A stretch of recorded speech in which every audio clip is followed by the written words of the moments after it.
राधे राधे मित्रों, मैं मीनाक्षी आपका स्वागत करती हूँ आपके अपने YouTube चैनल अपने ग्रह अपने उपाय में। दोस्तों, आज के वीडियो में मैं आपकी दोस्त आपको बताऊंगी चतुर्मास में भगवान श्री हरि विष्णुदेव को प्रतिदिन तुलसी का पत्र अर्पित करने का महत्व क्या है।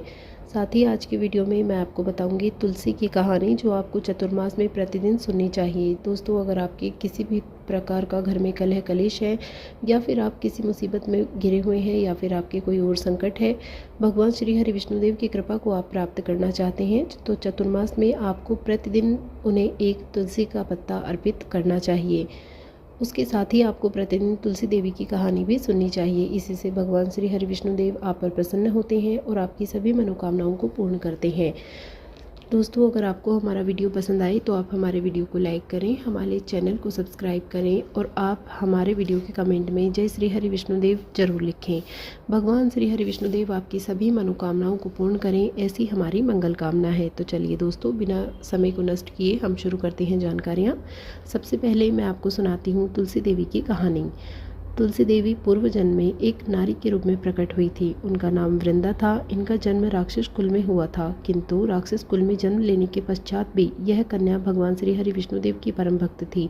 जब यह थोड़ी बड़ी हुई तो इनका विवाह राक्षस कुल में ही शिव के अंश से उत्पन्न हुए दानव राज जलंधर से संपन्न हुआ।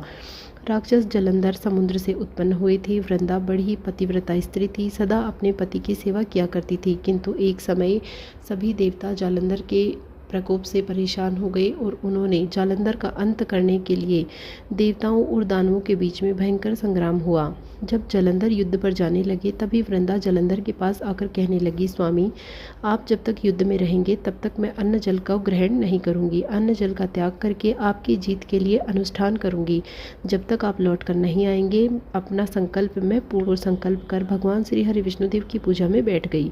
तभी पतिव्रता स्त्री और भक्ति के प्रभाव से देवता जालंधर को जीत न सके। जब देवताओं ने देखा कि युद्ध में उनकी पराजय होने लगी है तो सभी देवता भगवान श्री हरि विष्णुदेव के पास वैकुंठ में जा पहुंचे और विष्णु जी को प्रणाम करके उनसे प्रार्थना करने लगे, किसी तरह से युद्ध में जालंधर का अंत करने की कोई युक्ति बताइए। तभी श्री हरि विष्णुदेव ने कहा, जालंधर की पत्नी वृंदा की भक्ति और सतीत्व के कारण जालंधर युद्ध में विजय को प्राप्त कर रहा है।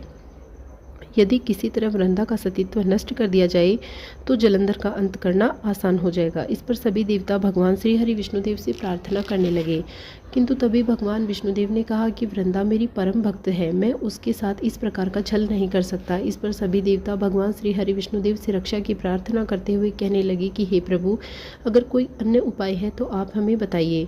किंतु इसका कोई अन्य उपाय न होने के कारण भगवान श्री हरि विष्णुदेव ने जालंधर का रूप धारण किया और वृंदा के महल में जा पहुंचे।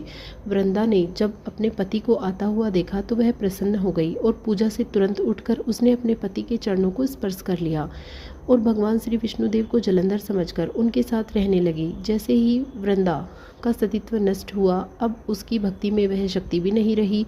उसी क्षण देवताओं ने जालंधर को मारकर उसका सर धड़ से अलग कर दिया और उसकी मृत्यु हो गई। जब जालंधर का कटा हुआ सर वृंदा के महल में आ गिरा तो वृंदा ने उसे देखकर बड़ा ही आश्चर्य हुआ और उसने आश्चर्यचकित होकर भगवान की ओर देखा जिन्होंने जालंधर का रूप लिया था। उसी क्षण भगवान श्री हरि विष्णुदेव अपने विराट रूप में वृंदा के समक्ष प्रकट हो गई और वृंदा के सामने आ गई। इस पर वृंदा अत्यंत क्रोधित हो गई और उसने भगवान श्री हरि विष्णुदेव के छल के लिए उन्हें श्राप दे दिया। उन्होंने कहा कि हे विष्णु, आपने जो मेरे साथ छल किया है इसी के लिए मैं आपको श्राप देती हूँ कि आप इसी क्षण पत्थर में परिवर्तित हो जाएं। और भगवान श्री हरि विष्णुदेव तत्क्षण पत्थर के रूप में परिवर्तित हो गए। सभी देवता ये देखकर हाहाकार करने लगे। देवताओं ने वृंदा से प्रार्थना की, तभी उन्होंने पश्चाताप किया और अपना श्राप वापस ले लिया। इसके पश्चात वृंदा अपने पति का सिर लेकर सती हो गई और जलने के बाद उनकी देह में से एक पौधा प्रकट हुआ जिसका नाम भगवान विष्णुदेव ने तुलसी रखा और वृंदा को आशीर्वाद देते हुए कहा कि मैं इस पत्थर के रूप में तुलसी देवी के साथ शालिग्राम बनकर पूजा जाऊंगा। तभी से तुलसी देवी और शालिग्राम के विवाह की कथा भी चलती है। तो दोस्तों, ये तो थी तुलसी की कथा। चतुर्मास में सूर्योदय से पूर्व उठकर स्नान आदि से निवृत्त होकर भगवान श्री हरि विष्णुदेव का पूजन करना चाहिए। उन्हें ऋतुफल अर्पित करने चाहिए। नारियल भगवान श्री हरि विष्णुदेव को अत्यंत प्रिय है तो उन्हें नारियल भी अर्पित करना चाहिए। ऋतुफल अर्पित नहीं कर सकते, नारियल अर्पित नहीं कर सकते तो भी आप अगर एक तुलसी का पत्र भी भगवान श्री हरि विष्णुदेव को सच्ची श्रद्धा के साथ चतुर्मास में प्रतिदिन अर्पित करेंगे तो भगवान श्री हरि विष्णुदेव आपकी सभी मनोकामनाओं को पूर्ण करेंगे। दोस्तों, भगवान विष्णु को जब भी आप भोग लगाएं तो उसमें तुलसी का पत्र जरूर डालें, क्योंकि बिना तुलसी के भगवान विष्णु भोग स्वीकार नहीं करते। प्रतिदिन तुलसी जी की पूजा करने से घर में सुख समृद्धि आती है। तुलसी के पौधे में माता लक्ष्मी जी का वास होता है। अगर आप तुलसी के पौधे की प्रतिदिन पूजा करेंगे तो माता लक्ष्मी की कृपा भी आप पर बनी रहेगी।